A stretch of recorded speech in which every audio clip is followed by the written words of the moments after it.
So we're going to totally shift gears, although I am grateful to, I've got great friends. Ian Trotter's on the phone, and we have a shared commitment to freedom of speech, to not suppressing content, and to not politically deciding who gets to give their voice and not. So, Ian, welcome to Winn Tucson on this Friday. Kathleen, thank you very much. Nice to be with you. So, you and I met, about a year and a half ago, and you have your own show. So, we've got announcer versus announcer, but we're working together. So let my listeners know a little bit about your background and as it pertains to the issue that we're about to talk about. Yeah, sure. So in 2016, Kathleen, I was living in Miami Beach, and I'd been exposed to a virus. It was called the Zika virus.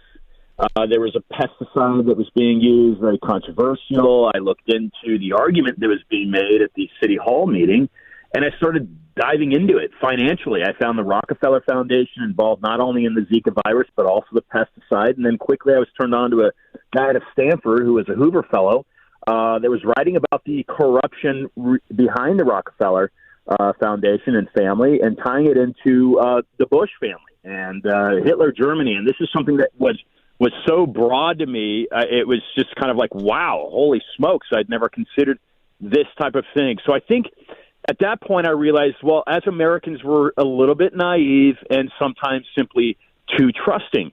And I think that's only become more profound, certainly, as the years go by. And fortunately, I think Donald Trump woke a lot of us up to that, 80 million of us up to that.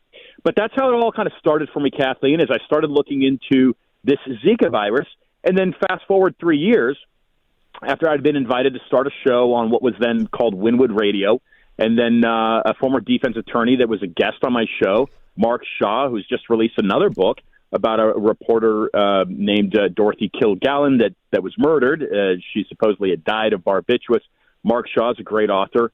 He says, Ian, you've got to write a book about all these different subjects you're tackling. Again, the nucleus was the Zika virus. So anyway, so Winn Radio.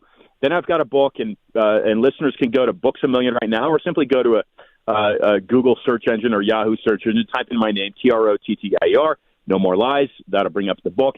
It's releasing very soon from Trying Day. I've already started on a second book. Anyway, I'm in Canada, Kathleen. I'm in Canada. It's 2019, and this other virus kind of comes on. I says, this COVID-19, this is almost identical. It causes flu-like symptoms. It's just like the Zika virus. So it's this kind of epidemic at the time in Miami in 2016-17. In 2019, now we're looking at a kind of a global version. This is how I viewed it, right? Right. And so immediately, Kathleen, I'm turned on to somebody named Catherine Austin Fitts. Now, Catherine Austin Fitts, I believe, is a Wharton grad. She's also studied Chinese at Yale. This is a very well-educated woman. She was part of the Reagan administration, and she started diving down how this all equated to economics, right? Digital reset, that sort of thing.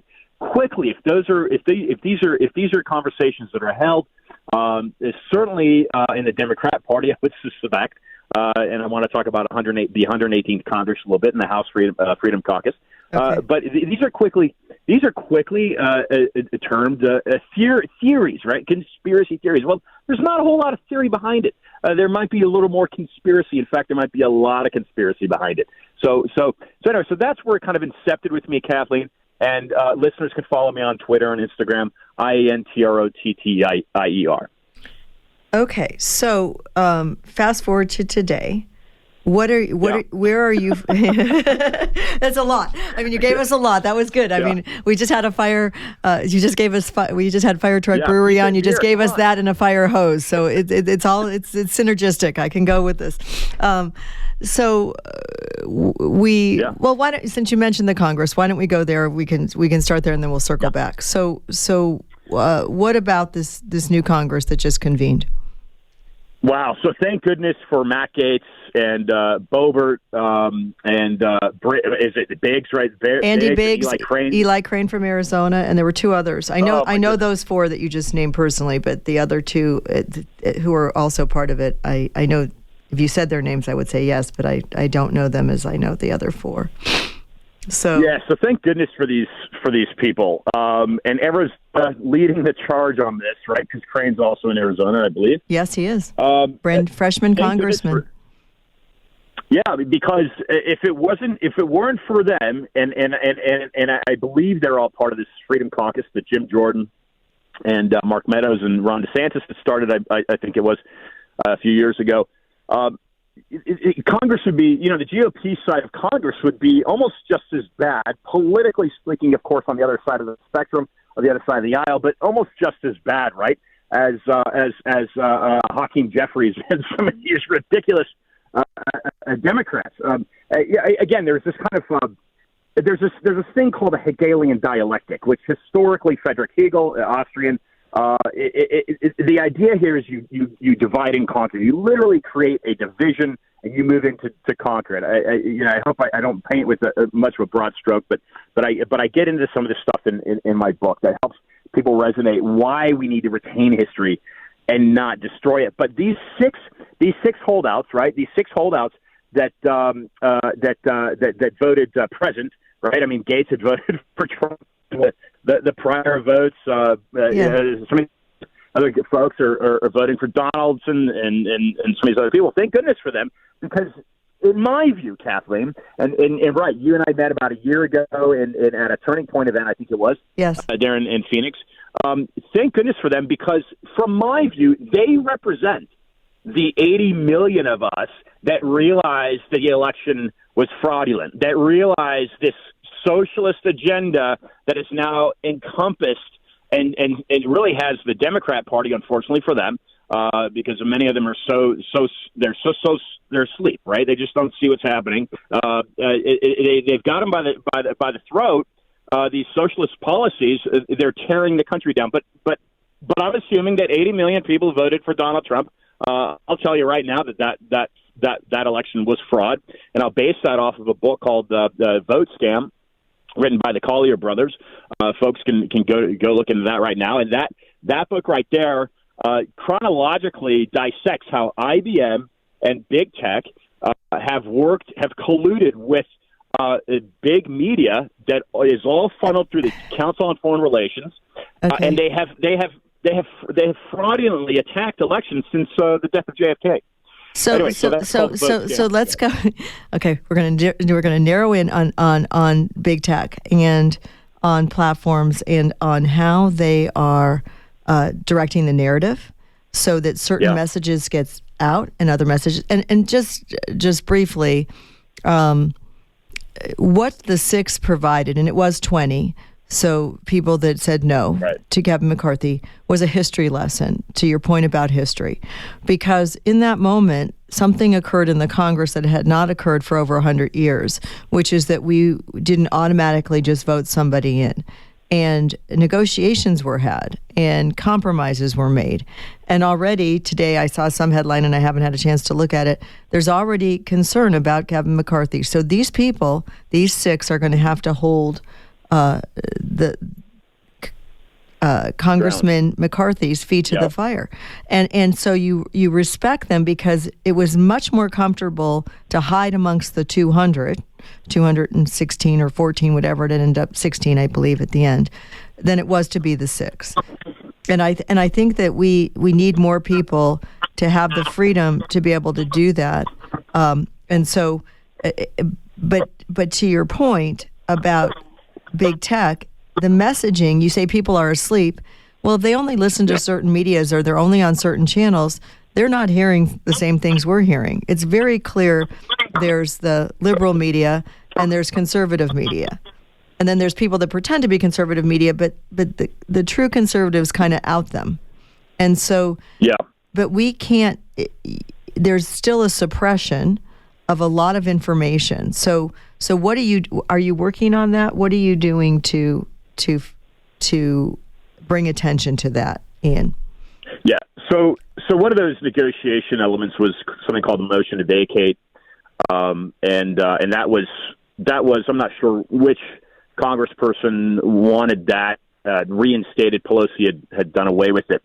But I've been working for about a year and a half, Kathleen, with something called the Social Media Freedom Foundation, and that's spearheaded by a guy that was censored off of Facebook named Jason Fick. I think you're Jason. Jason's a good friend, and he's been on the show twice. And and this is really it's an important topic.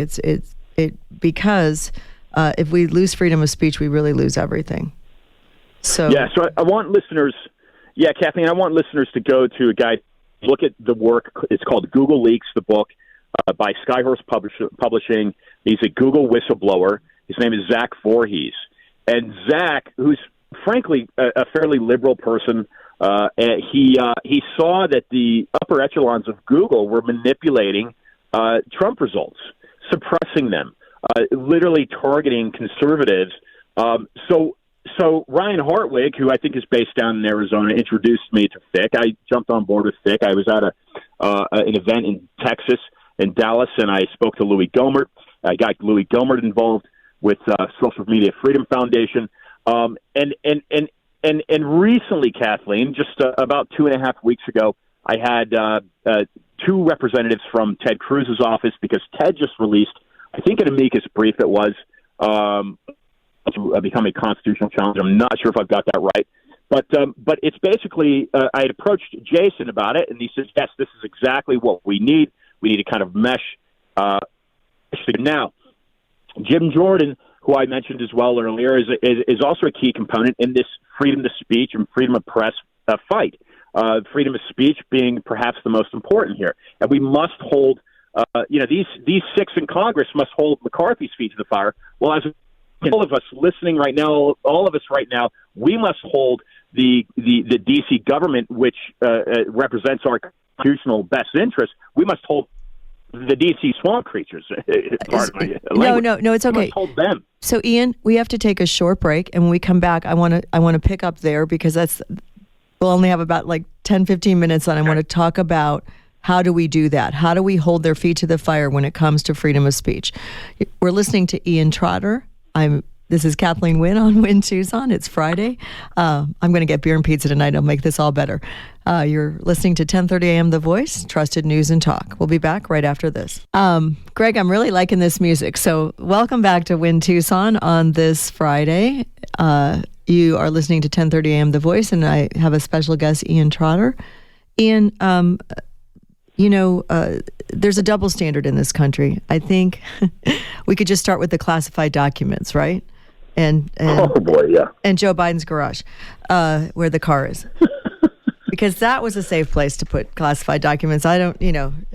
Donald Trump had things that were, it just blows my mind. They go through Melania's underwear drawer, but yet this is okay for Biden. I can't reconcile it, but maybe someone can explain it to me someday.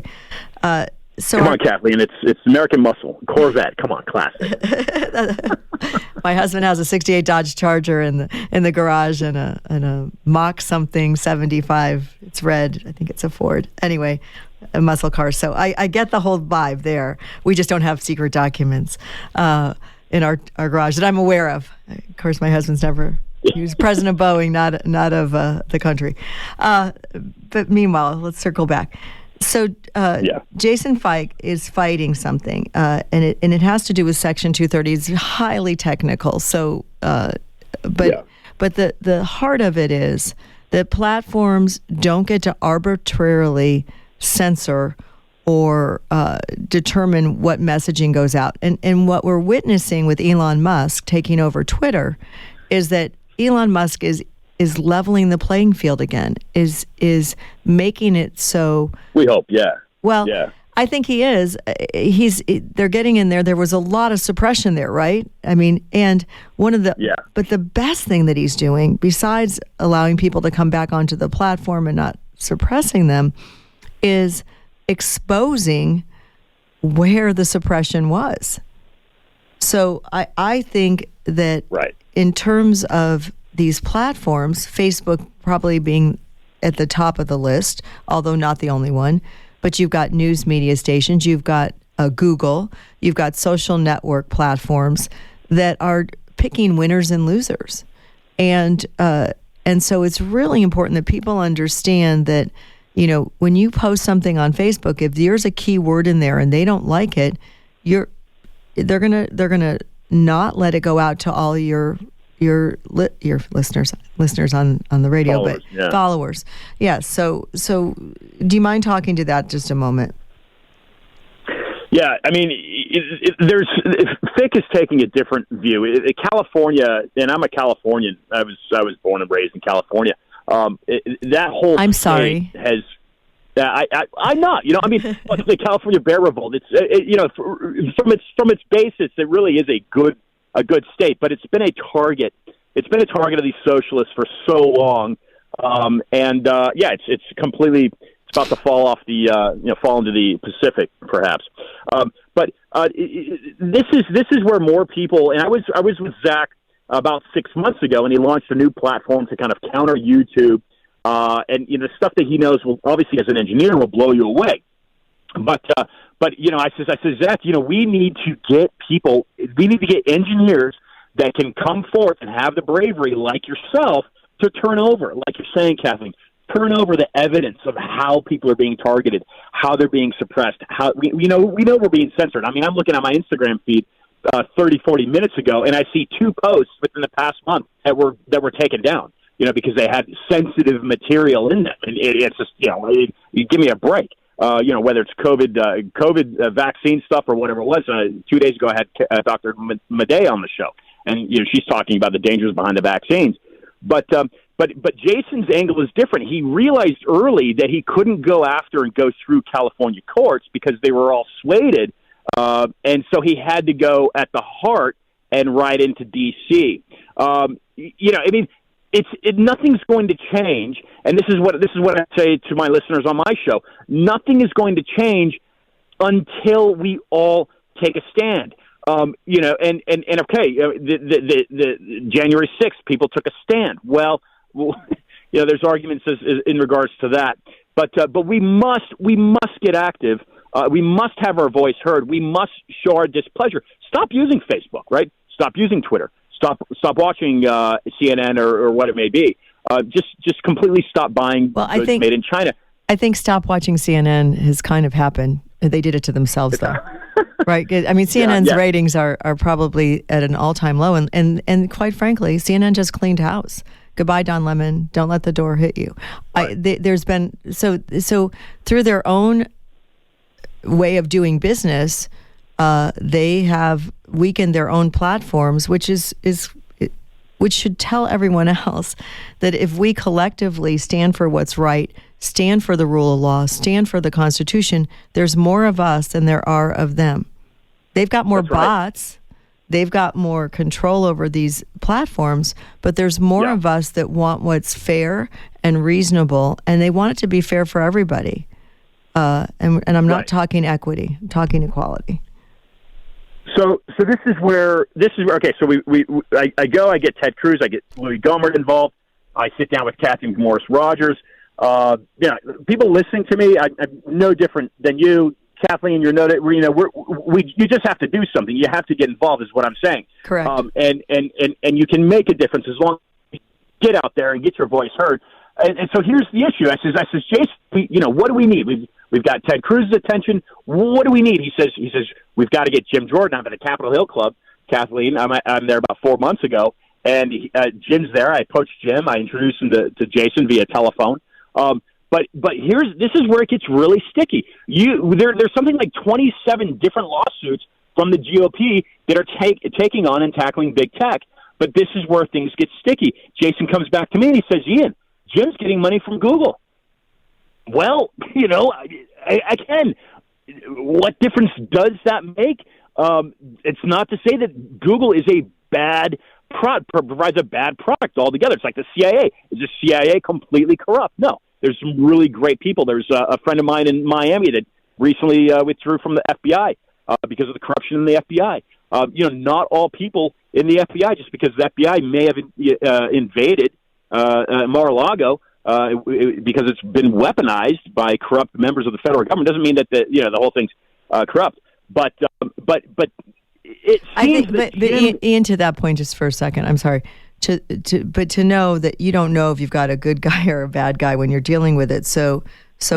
Unfortunately, it's all it's corrupt from the point of view that you don't know who you're dealing with. So that there's been a huge loss of trust with the FBI right now. I don't know anybody that really does trust the FBI.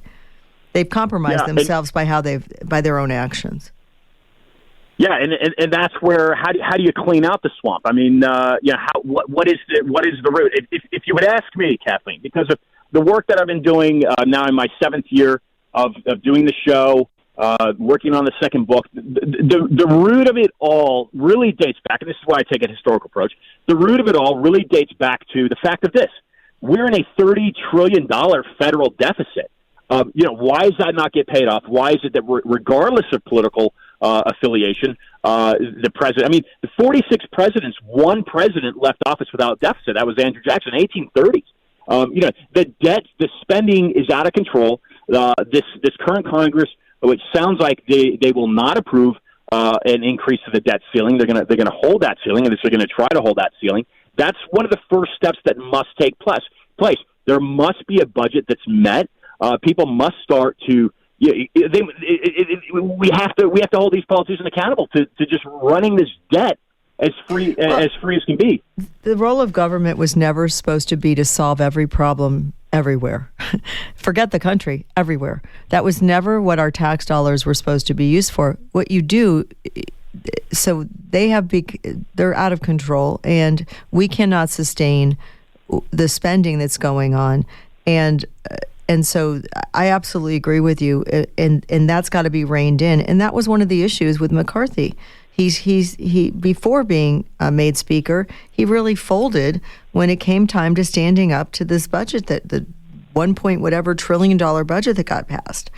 So we need people that are willing to be uncomfortable in their roles to do the right thing. And we don't have enough of those. We had 6 recently, but we don't have enough of those. And they're supposed to be there representing us, not Google, not Facebook, not any other special interest, but the interest of the people at large. And so the laws that are going to be examined, and as it relates to Section 238, I know Jason, I will have him back on sometime this next month because that really does become important. And I worry about this as it relates to sex trafficking, because you have certain messaging going out that is engaging people to buy children online for sex. That's not legal. How is that gets out there? But if you talk about your COVID vaccine, you're being suppressed. And they're not related, or maybe they are, but they're not.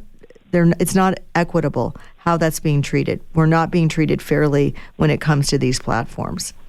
And it's dangerous. Yeah, and that's symbolic of just how grave of a shadow this shadow government has on Americans. I had Robert Bruce Spencer on my show the other day. He's of a Muslim ancestral background, and he literally has a book that's soon to release called "The Sumter Gambit: How the Left is Fomenting a Civil War." That is the title of his book, Kathleen. And here's a guy that's saying, "Hey, I'm a conservative. I love the values that made this country great. I want to retain them. My ancestry is from the Middle East. It doesn't reflect, for instance, yours, Ian, that comes from Northern Europe. This is where Americans must start to realize, yes, the country has a deep state. Trump was exactly right when he was talking about that in fake news, and we must start to realize again how the tentacles of this shadow government have entrenched themselves into our local communities. There's a few names I want to mention, Kathleen. Ian, be very patient. We gotta go, and I'm so sorry. We're come to the end of our time. I will have you back. We'll laser focus. We'll pick one topic and stay there. You have a great weekend. Thank you for coming on Winn Tucson. I think we're at the end of our time, Greg. So Have a wonderful weekend. Thank you for filling in. And Wildcats, keep winning. It makes my day happy. This is Kathleen Winn. This has been Winn Tucson on 10:30 a.m. The Voice. Go out and make it a great weekend. Pizza and beer.